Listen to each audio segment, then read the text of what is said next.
दोस्तों पिछली वीडियो में हमने जाना था कि हमारे दिमाग में जो डोपामिन हार्मोन बनते हैं वो कैसे बनते हैं और किस किस कारण से हमारे दिमाग में डोपामिन हार्मोन बनते हैं और डोपामिन हार्मोन हमारे लिए क्यों इम्पोर्टेंट है, डोपामिन हार्मोन्स का हमारे जीवन में क्या रोल है और डोपामिन हार्मोन से हमारा ब्रेन पे क्या इफेक्ट पड़ता है। दोस्तों हम लोगों ने यह जाना है कि डोपामिन हार्मोन हमारे जीवन के लिए कितना इम्पोर्टेंट है, डोपामिन हार्मोन हमारे जीवन के लिए कितना महत्व रखती है। आज की इस वीडियो में हम इस बात को जानेंगे डोपामिन हार्मोन को हम कैसे बूस्ट कर सकते हैं और डोपामिन हार्मोन को हम क्या क्या ऐसा काम करके बूस्ट कर सकते हैं। तो आइए शुरू करते हैं। सबसे पहले मैं ये बताना चाहता हूँ कि हमेशा खुश कैसे रहें, यानी ब्रेन में हैप्पीनेस के हार्मोन्स को कैसे बढ़ाएं। पहला है मेडिटेशन। दोस्तों आपने मेडिटेशन के बारे में जरूर सुन रखा होगा कि हमें यह करना चाहिए और इससे फोकस बढ़ता है और स्ट्रेस कम होता है। यह इसलिए होता है जब आप मेडिटेशन करते हो तब डोपामिन हार्मोन रिलीज होता है। US national library of medicine national institute of health government की यह रिसर्च है जिसमें यह लिखा है कि 1 घंटे के मेडिटेशन से 64% डोपामिन प्रोडक्शन में इंक्रीज होता है। अगर कंपेयर करें चुपचाप बैठे रहने वाले दिमाग की हालत से, इसी वजह से पॉजिटिव फील होता है और मोटिवेटेड फील करते हैं, जिसके लिए आपको मेडिटेशन भी प्रॉपर करना चाहिए। तो आप प्रैक्टिस करके सीख सकते हैं और इसे जानने के लिए आप यूट्यूब पर, इंटरनेट पर बहुत से वीडियोज अवेलेबल है। आप में से कितने लोगों ने यह सुना होगा कि एक्सरसाइज और योगा करने से केवल बॉडी ही नहीं बनती है बल्कि मूड और ब्रेन पर भी बहुत फर्क पड़ता है, स्ट्रेस कम होता है और आलस नहीं आता, क्योंकि एक्सरसाइज से एंडोर्फिन्स और डोपामिन हार्मोन रिलीज होता है जो कि मूड और ब्रेन को बूस्ट करने में हेल्पफुल होता है। इसलिए एक्सरसाइज करना बहुत इंपॉर्टेंट है। एक्सरसाइज हमारे जीवन के लिए उतना ही इंपॉर्टेंट है जितना हमारे शरीर के लिए भोजन करना इंपॉर्टेंट है। तो इसलिए दोस्तों आज से शुरुआत करें, हर दिन कम से कम 1 घंटा अपने शरीर के लिए एक्सरसाइज करना। और एक्सरसाइज करने से आपका शरीर ही नहीं आपका दिमाग भी स्ट्रांग होता है, क्योंकि आप लोगों ने यह पढ़ा है एक हेल्दी बॉडी में ही एक हेल्दी माइंड रह सकता है। तीसरा है स्लीप, मतलब नींद। नींद का हमारे जीवन में बहुत बड़ा रोल होता है और एक अच्छी नींद हमारे माइंड को बहुत ही शांति प्रदान करता है। हमारे माइंड में डोपामाइन के रिलीज होने से एग्जैक्टली होता क्या है, आप फोकस करते हो, मूड अच्छा रहता है, अलर्ट रहते हो, एकदम जागे हुए फील करते हो। जब डोपामाइन रात के समय रिलीज होना शुरू होता है, जब हम मोबाइल यूज करते हैं, social media site, chatting, movies, इन सब में, या फिर कोई राइटिंग, सिंगिंग या फिर कुछ भी करते हैं, तब डोपामाइन रात को रिलीज होता है और हमें नींद आती है। ऐसा बहुत लोगों के साथ होता है कि वे रात में बहुत एक्टिव, अलर्ट और फोकस्ड फील करते हैं, जो कि सुबह में नहीं करते, जिसका सीधा मतलब है कि नींद के लिए डोपामाइन का कम होना बहुत जरूरी है। एक रिसर्च में ऐसा सबूत पाया गया है। ये रिसर्च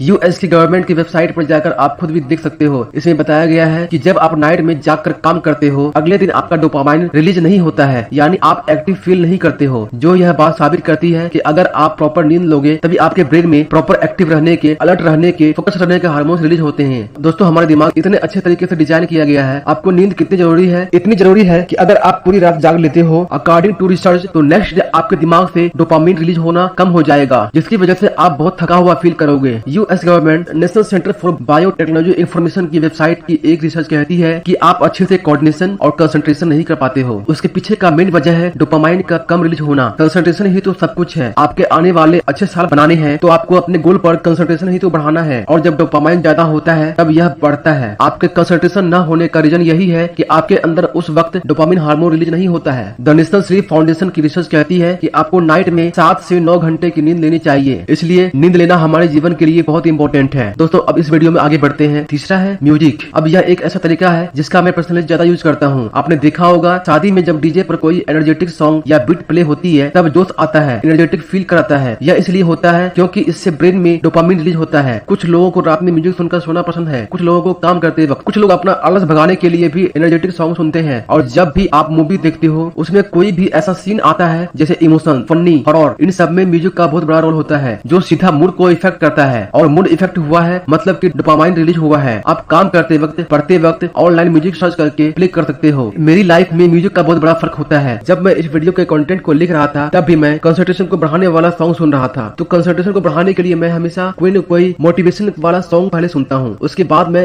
अपने कंटेंट को लिखना शुरू करता हूँ। अब लास्ट में आता है आप क्या खाते हो। आप जैसा खाते हो वैसा आपका मूड रहता है, वैसा ही आपका ब्रेन वर्क करता है। और आपको क्या खाना चाहिए क्या नहीं, किसे हेल्दी फूड कहते हैं, कैसा फूड आपके ब्रेन और बॉडी के लिए सही नहीं है, यह सब आपको पता ही नहीं है, क्योंकि ये चीजें हम सब अपनी माँ से सीख चुके हैं। अब इस डोपामाइन हार्मोन के बारे में जो भी बोला, जिसकी वजह से आप खुश होते हो, जिसकी वजह से आप लाइफ में काम करने के लिए उत्साहित होते हो, आपकी मेहनत करने की इच्छा जागती है, उसी 10-20 सेकंड में समझाऊं तो यह है। वैसे तो दिमाग को कंट्रोल करना बहुत मुश्किल है, लेकिन अगर जब हम यह जान लेते हैं कि मुश्किल की वजह क्या है और उस मुश्किल चीज को समझ लेते हैं, तब यह पहले से आसान हो जाता है कि हम अपने ब्रेन को कंट्रोल करें। दोस्तों अब इस वीडियो को यहीं पे समाप्त करते हैं। अगला इन्फॉर्मेशन मैं आपको अगली वीडियो में दूंगा और आप लोग अगली वीडियो अवश्य देखिएगा, क्योंकि अगली वीडियो में मैं आपको गोल्स के बारे में बताऊंगा कि आप अपने जीवन के गोल्स को कैसे सेट करेंगे। और मैंने अपने जीवन का गोल कैसे सेट किया, मैं इसके बारे में कंप्लीट नॉलेज आपको दूंगा, इसलिए अगला वीडियो आप लोग मिस न करें। मिलते हैं अगली वीडियो में, तब तक के लिए धन्यवाद।